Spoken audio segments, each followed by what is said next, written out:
حیات مسیح کا عقیدہ عیسائیوں کا عقیدہ ہے۔ زاد المعاد میں حافظ ابن قیم فرماتے ہیں کہ یہ جو کہا جاتا ہے کہ عیسیٰ علیہ السلام 33 سال کی عمر میں اٹھائے گئے، اس کی تائید کسی حدیث سے نہیں ہوتی۔ علامہ شامی کہتے ہیں کہ انما یروان النصارى، یہ عیسائیوں کی روایت ہے۔ تفسیر فتح البیان میں بھی یہی لکھا ہے۔ مولانا عبید اللہ سندھی فرماتے ہیں یہ جو حیات عیسیٰ لوگوں میں مشہور ہے، یہ یہودی کہانی، نصابی من گھڑت کہانی ہے۔ مسلمانوں میں فتنہ عثمان کے بعد بواسطہ انصار بنی ہاشم کے بعد پھیلی، اور یہ صابی اور یہودی تھے۔ سر سید احمد خان صاحب فرماتے ہیں علماء اسلام نے قبل اس کے کہ قرآن پر غور کرتے، علماء نصارہ کی پیروی کرتے ہوئے یہ تسلیم کر لیا کہ حضرت عیسیٰ علیہ السلام زندہ آسمان پر چلے گئے ہیں۔ مولانا ابوالکلام آزاد لکھتے ہیں یہ عقیدہ اپنی نوعیت میں ہر اعتبار سے ایک مسیحی عقیدہ ہے اور اسلامی شکل میں نمودار ہوا ہے۔ علامہ شعرائی لکھتے ہیں عیسائی علماء نے یہودیوں کو دائرہ عیسائیت میں لانے کی خاطر بے سر و پا باتیں عوام میں پھیلا دی۔ ان میں سے ایک یہ ہے کہ عیسیٰ علیہ السلام زندہ ہو کر آسمان پر چڑھ گئے اور قیامت کے قریب آ کر عیسائیوں کے دشمنوں کا قلع کما کریں گے۔ غلام احمد پرویز لکھتے ہیں حقیقت یہ ہے کہ حضرت عیسیٰ علیہ السلام کے زندہ آسمان پر اٹھائے جانے کا تصور عیسائیت میں بعد کی اختراع ہے۔ ممتاز عرب عالم دین عبد الکریم الخطیب فرماتے ہیں قرآن مجید میں مسیح کی دوبارہ آمد کا کوئی ذکر نہیں۔ مسیح کے بارے میں اکثر روایات علماء اہل کتاب یعنی عیسائیوں نے اسلام میں داخل کی ہیں۔ اس زمانے میں مولویوں کا عجیب حال ہے، خود عیسائیوں کے عقیدے اپنا کر عیسائیت کی تبلیغ میں ان کی مدد کرتے ہیں، دوسری طرف حضرت بانی جماعت احمدیہ جنہوں نے عیسائیت کی تبلیغی جلغار کو روک کر انہیں شکست دی، ان کو عیسائیوں کا ایجنٹ قرار دیتے ہیں، گویا الٹا چور کوتوال کو ڈانٹے۔ یاد رہے حیات مسیح کا عقیدہ رکھ کر کوئی مسلمان پادریوں کے آگے کھڑا نہیں ہو سکتا۔ حضرت مرزا صاحب کے زمانے میں پادریوں کی تبلیغی سرگرمیاں عروج پر تھیں۔ انگریز حکومت بھی یہی چاہتی تھی کہ ہندوستان کو عیسائی بنا لیں تاکہ ان کی حکومت کو دوام حاصل ہو۔ پادری کہتے ہیں کہ کیا زندہ مردہ سے افضل نہیں؟ وہ دنیا کی مثال ایک دریا سے دیتے جس کو پار کرنے کے لیے 2 کشتیاں ہیں، ایک کا ملاح مردہ اور دوسری کا زندہ، اور پوچھتے کس میں بیٹھو گے؟ سب جواب دیتے کہ زندہ ملاح کی کشتی میں۔ تب وہ کہتے کہ تمہارے نبی وفات پا چکے ہیں، عیسیٰ علیہ السلام زندہ ہیں، اس لیے آؤ عیسائیت میں شامل ہو جاؤ۔ وہ کہتے کہ محبت کا پتہ حفاظت سے ہوتا ہے، جو سب سے اعلیٰ اور افضل ہوگا اس کی سب سے زیادہ حفاظت ہوگی۔ جس طرح مسیح کی حفاظت ہوئی اس طرح کسی اور نبی کی حفاظت نہ ہوئی، یہاں تک کہ نبی کریم صلی اللہ علیہ وسلم کو طائف میں پتھر پڑے، جنگ احد میں شدید زخمی ہوئے، مگر اللہ نے آسمان پر نہ اٹھایا۔ وہ کہتے آسمان پر نہ صحیح چند 100 فٹ ہی اللہ اوپر اٹھا لیتا تو دشمنوں کے پتھروں اور تیروں سے محفوظ رہتے اور آپ کا مقدس بدن لہو لہان نہ ہوتا۔ اس طرح وہ حضرت عیسیٰ علیہ السلام کی فضیلت ثابت کرتے ہیں۔ وہ قرآن کریم کی آیات دکھاتے کہ نبی کریم صلی اللہ علیہ وسلم سے پہلے تمام رسول وفات پا چکے ہیں، اگر عیسیٰ علیہ السلام صرف ایک رسول ہوتے تو وفات پا جاتے۔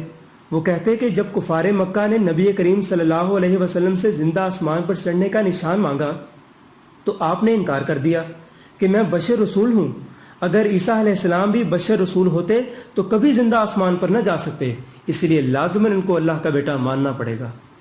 چنانچہ جہاں ہزاروں لاکھوں مسلمان عیسائی ہو رہے تھے، وہاں بڑے بڑے مولوی بھی عیسائی بن کر پادری بن رہے تھے اور اسلام کے خلاف زہریلی کتابیں شائع کر رہے تھے۔ مشہور پادری عماد الدین پہلے مولوی اور آگرہ کی شاہی مسجد میں مفتی اور خطیب تھا۔ اسی طرح پادری برکت اللہ، پادری عبدالحق، پادری اکبر مسیح، پادری رجب علی، پادری صفدر علی، پادری حشمت اللہ وغیرہ سب مولوی تھے۔ حضرت مرزا صاحب کی ایک کتاب ہے سراج الدین عیسائی کے 4 سوالوں کا جواب۔ یہ سراج الدین پہلے مولوی تھا۔ ایسے 20 بدبخت مولوی تھے جو پادری بن کر اسلام کے خلاف زہر اگلنے لگے۔ بس عیسائیوں کا سب سے بڑا ہتھیار حیات مسیح کا عقیدہ تھا، جس کے سامنے کوئی مولوی ٹھہر نہ سکا۔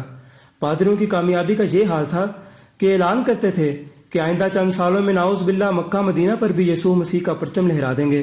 مولانا اشرف علی صاحب تھانوی کے ترجمہ قرآن مطبوعہ 1934 کے دیباچہ میں مولوی نور محمد نقشبندی صاحب فرماتے ہیں اس زمانے میں پادری لیفرائے پادریوں کی ایک بہت بڑی جماعت لے کر اور حلف اٹھا کر ولایت یعنی انگلستان سے چلا کہ تھوڑے عرصے میں تمام ہندوستان کو عیسائی بنا لوں گا۔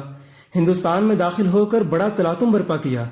حضرت عیسیٰ علیہ السلام کے اسمان پر بجسم خاکی زندہ موجود ہونے اور دوسرے انبیاء کے زمین میں مدفون ہونے کا حملہ کارگر ہوا۔ تب مولوی غلام احمد قادیانی کھڑے ہو گئے اور لہفرائے اور اس کی جماعت سے کہا کہ عیسیٰ علیہ السلام جس کا تم نام لیتے ہو دوسرے انسانوں کی طرح فوت ہو کر دفن ہو چکے ہیں، اور جس عیسیٰ علیہ السلام کے آنے کی خبر ہے وہ میں ہوں، پس اگر تم سعادت مند ہو تو مجھے قبول کر لو۔ اس ترکیب سے اس نے لہفرائے کو اس قدر تنگ کیا کہ اس کو پیچھا چھڑانا مشکل ہو گیا، اور اس ترکیب سے اس نے ہندوستان سے لے کر ولایت تک کے پادریوں کو شکست دے دی۔ مولانا سید حبیب صاحب فرماتے ہیں اس وقت کے آریہ اور مسیحی مبلغ اسلام پر بے پناہ حملے کر رہے تھے، علماء زیادہ کامیاب نہ ہوئے۔ اس وقت مرزا غلام احمد صاحب میدان میں اترے اور انہوں نے مسیحی پادریوں اور آریوں کے مقابلے میں اسلام کی طرف سے سینہ سپر ہونے کا تہیہ کر لیا۔ مجھے یہ کہنے میں ذرا باک نہیں کہ مرزا صاحب نے اس فرض کو نہایت خوبی اور خوش اسلوبی سے ادا کیا اور مخالفین کے دانت کھٹے کر دیے۔ مولانا ابوالکلام آزاد نے حضرت مرزا صاحب کو اسلام کا فتح نصیب جرنیل قرار دیا۔ مرزا حیرت دہلوی صاحب فرماتے ہیں کہ کسی بڑے سے بڑے آریہ اور پادری کو یہ مجال نہ تھی کہ وہ مرحوم کے مقابلہ میں زبان کھول سکتا۔ ڈاکٹر اسرار احمد صاحب فرماتے ہیں عیسائی مشنریز کو ساتھ مناظرے کر کے غلام احمد نے انہیں شکستیں دی، اور ایک زبردست جو ایک وائلنٹ تحریک اٹھ گئی تھی، یہ ستیارتھ پرکاش کا جو مصنف تھا آریہ سماج، تو آریہ سماج کے لوگوں سے بھی اس نے مناظرے کیے اور انہیں شکستیں دی۔ حضرت مرزا صاحب فرماتے ہیں اے میرے دوستو، اب میری ایک آخری وصیت کو سنو اور ایک راز کی بات کہتا ہوں، اس کو خوب یاد رکھو کہ تم اپنے ان تمام مناظرات کا جو عیسائیوں سے تمہیں پیش آتے ہیں پہلو بدل لو، اور عیسائیوں پر یہ ثابت کر دو کہ در حقیقت مسیح ابن مریم ہمیشہ کے لیے فوت ہو چکا ہے۔ جب تم مسیح کا مردوں میں داخل ہونا ثابت کر دو گے اور عیسائیوں کے دلوں میں نقش کر دو گے تو اس دن تم سمجھ لو کہ آج عیسائی مذہب دنیا سے رخصت ہوا۔ جب تک ان کا خدا فوت نہ ہو ان کا مذہب فوت نہیں ہو سکتا۔ ان کے مذہب کا ایک ہی ستون ہے اور وہ یہ ہے کہ اب تک مسیح ابن مریم آسمان پر زندہ بیٹھا ہے۔ اس ستون کو پاش پاش کر دو، پھر نظر اٹھا کر دیکھو کہ عیسائی مذہب دنیا میں کہاں ہے۔